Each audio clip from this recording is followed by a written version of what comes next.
Well, you know that in this channel we are fans of Sophie, the Duchess of Edinburgh, and she was visiting one legend of World War II. And you know that they have this meme.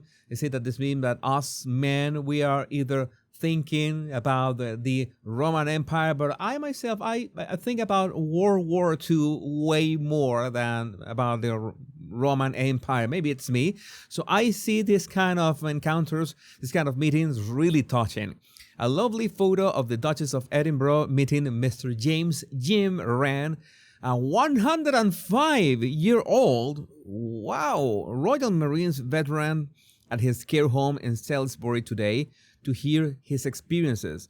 Her Royal Highness is visiting as patron of the Java Far East Prisoner of War Club 1942, and the recollection was so fun to watch.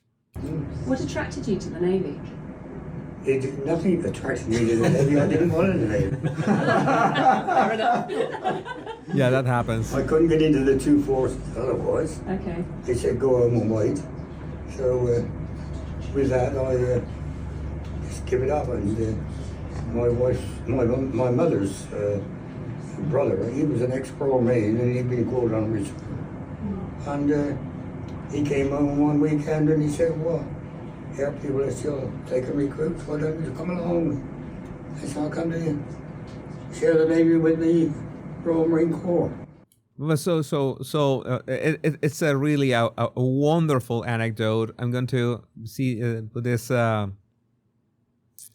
this shot of Sophie right here.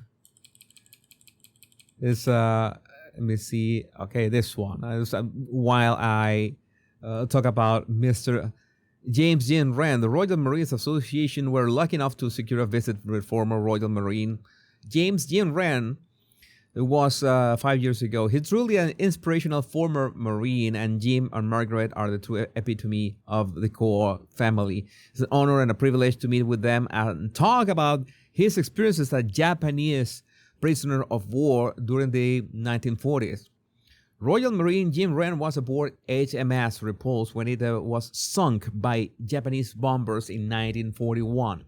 Hundreds of people died, and Jim was lucky enough to count himself as one of the few survivors.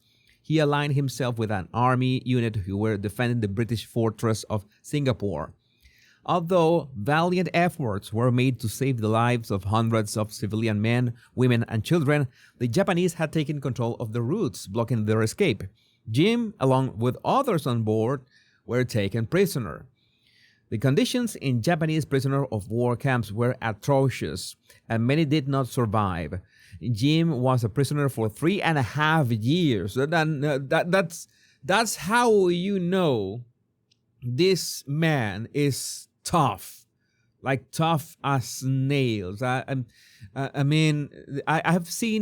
have read about what the Japanese did in World War II, and it is literally inhuman. So surviving for 3.5 years, I wouldn't have lasted not even 3 weeks in there. And he was still a prisoner when he found out that the war was over. Jim was only 19 when he tried to join up in the war effort. He had been turned away from the Royal Air Forces and the Army when he was recruited by his uncle. One day, my uncle, who was a retired Royal Marine, said he had been recalled on reserve. He came home one weekend and said, "Join us, we're taking recruits." And that's how I came to be in the Royal Marines. And after completing the 8-month training course at Stonehouse, he was posted to join the battlecruiser HMS Repulse in the autumn of 1940. They spent months as part of the Arctic and Atlantic convoys, delivering weapons to Allied troops. This was a dangerous job, and they were a target for German attacks as well. It was grueling, especially up in the Arctic.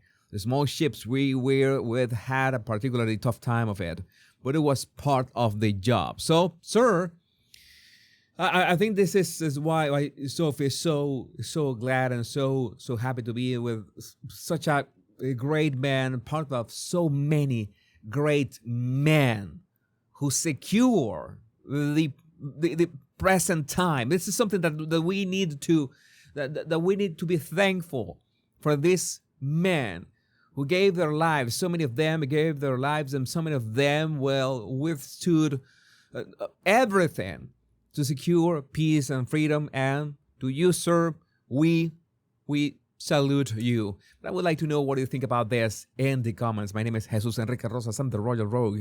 Much love and bliss.